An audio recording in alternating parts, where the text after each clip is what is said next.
UP के प्रशासनिक तंत्र में एक ऐसा भूकंप आया है जिसकी थरथराहट बरेली से लेकर लखनऊ और दिल्ली के सत्ता के गलियारों तक महसूस की जा रही है। सोशल मीडिया पर इसने तूफान खड़ा कर दिया है। जी हां, बरेली के सिटी मजिस्ट्रेट अलंकार अग्निहोत्री ने अपने पद से अचानक इस्तीफा दे दिया और यूपी सरकार और केंद्र सरकार के खिलाफ मोर्चा भी खोल दिया है। अभी इस वीडियो के शूट किए जाने तक वो बरेली में कलेक्ट्रेट परिसर में धरने पर बैठे हुए थे। ये सूचना बरेली से आई है। अब इस घटना ने यूपी के प्रशासनिक तंत्र में हलचल मचा दी है और योगी सरकार ने इसे अनुशासनहीनता और सिविल सर्वेंट एथिक्स के खिलाफ मानते हुए अलंकार अग्निहोत्री को न केवल सस्पेंड कर दिया है बल्कि उनके खिलाफ विभागीय जांच के आदेश भी दे दिए गए हैं। साथ ही उन्हें शामली जिले के जिलाधिकारी कार्यालय से संबद्ध कर दिया गया है। वीडियो में हम आपको बताने जा रहे हैं 5 पन्नों की चिट्ठी के बारे में जो उन्होंने राज्यपाल आनंदीबेन पटेल जी को लिखा और उन वजहों के बारे में भी आपसे बात करेंगे जिसने प्रयागराज की घटना के बाद एक बार फिर यूपी के प्रशासनिक और राजनीतिक सिस्टम में तूफान खड़ा कर दिया है। साथ ही अग्निहोत्री के समर्थन में हो रहे भाजपा नेताओं और पदाधिकारियों ने यह सवाल भी खड़ा कर दिया है कि क्या उत्तर प्रदेश में योगी आदित्यनाथ की सरकार या योगी बाबा के खिलाफ किसी तरह की साजिश की शुरुआत हो गई है या साजिश की जा रही है। तो बने रहिए इस वीडियो के अंत तक और अगर आपको वीडियो पसंद आए तो वीडियो को लाइक, शेयर और चैनल को सब्सक्राइब जरूर कर दीजिएगा। आइए जानते हैं कि सिटी मजिस्ट्रेट अलंकार अग्निहोत्री ने इस्तीफे कर दिया। तो राज्यपाल महोदया को लिखी अपनी 5 पेज की चिट्ठी में उन्होंने इस्तीफे की पहली बड़ी वजह जो बताई है वो है यूजीसी का नियम 2026 जो 15 जनवरी से लागू हुआ है। अग्निहोत्री ने अपने इस्तीफे में सबसे पहला और बड़ा हमला केंद्र सरकार के नए यूजीसी नियमों पर किया जो कि 13 जनवरी 2026 को अधिसूचित किया गया, 15 जनवरी से लागू है।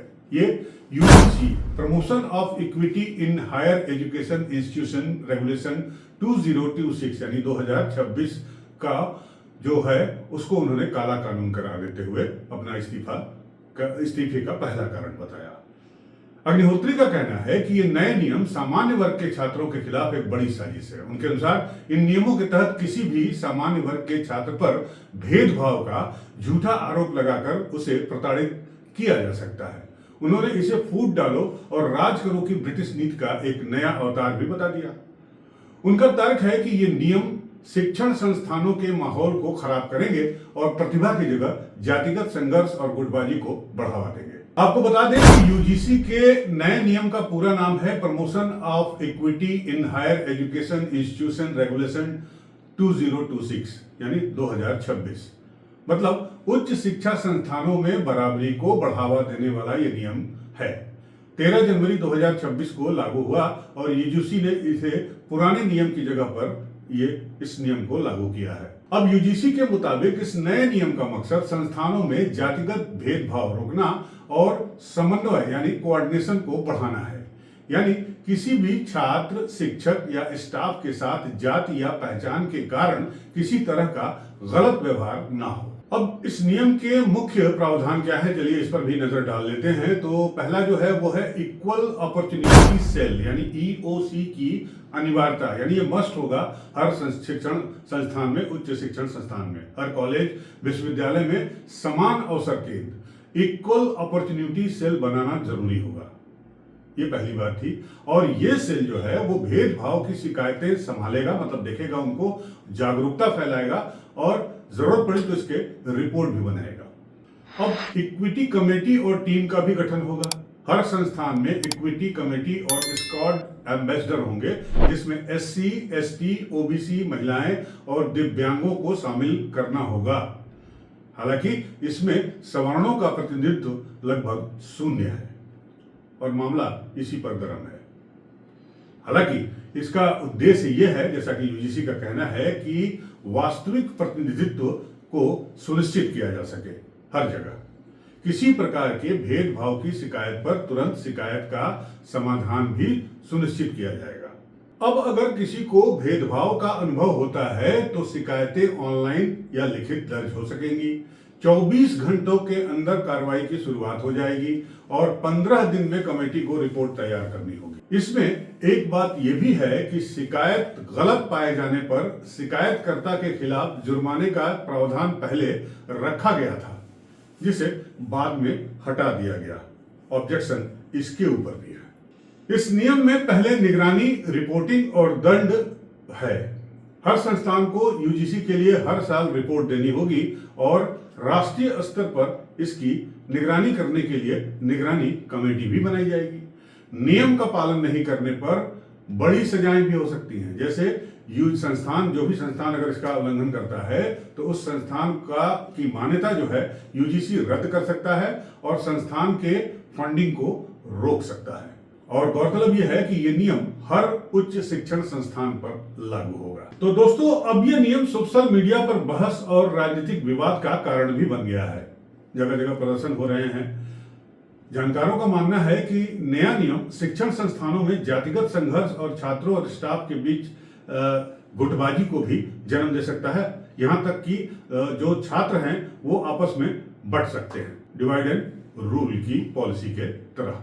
अब इस्तीफे की दूसरी वजह जो अग्निहोत्री साहब ने बताई वो वजह यह है कि प्रयागराज संगम पर शंकराचार्य के साथ हुआ विवाद।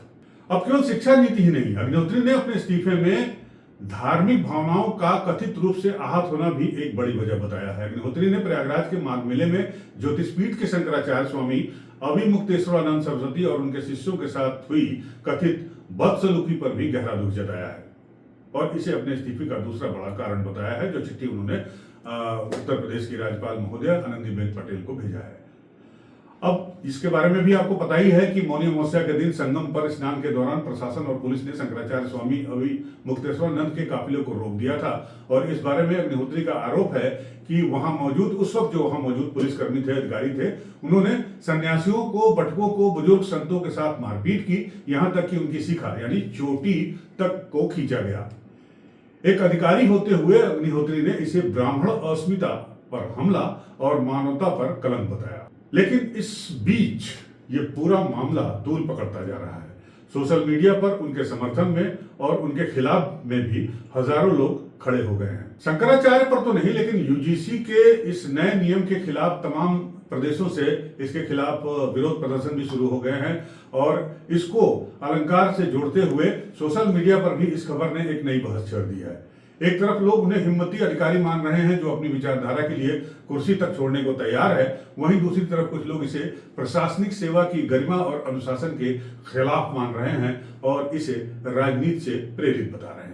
बरेली और लखनऊ के प्रशासनिक हलकों में यह चर्चा आम है कि क्या किसी अधिकारी को सरकारी पद पर रहते हुए इस तरह के राजनीतिक और धार्मिक बयान देने चाहिए। बहरहाल जो भी हो, जांच के बारे में रिपोर्ट जो भी है, लेकिन एक बात साफ है कि अग्निहोत्री के इस कदम से 2026 की राजनीति में ब्राह्मण अस्मिता और यूजीसी नियमों के मुद्दों को केंद्र में ला दिया है। खास बात यह है कि सत्तारूढ़ दल के नेता और पदाधिकारी भी अलंकार अग्निहोत्री के इस कदम के समर्थन में आगे आ गए हैं। उधर इस्तीफे की दूसरी वजह शंकराचार्य और उनके शिष्यों के साथ हुए अपमानजनक व्यवहार को लेकर भी योगी आदित्यनाथ सरकार में डिप्टी सीएम केशव प्रसाद मौर्य ने सरकार के एजेंडे से बाहर जाकर प्रयागराज में धरने पर बैठे शंकराचार्य से न केवल माफी मांगी मीडिया के द्वारा, बल्कि शंकराचार्य के चरणों में नमन करते हुए उनसे स्नान करने की प्रार्थना भी की।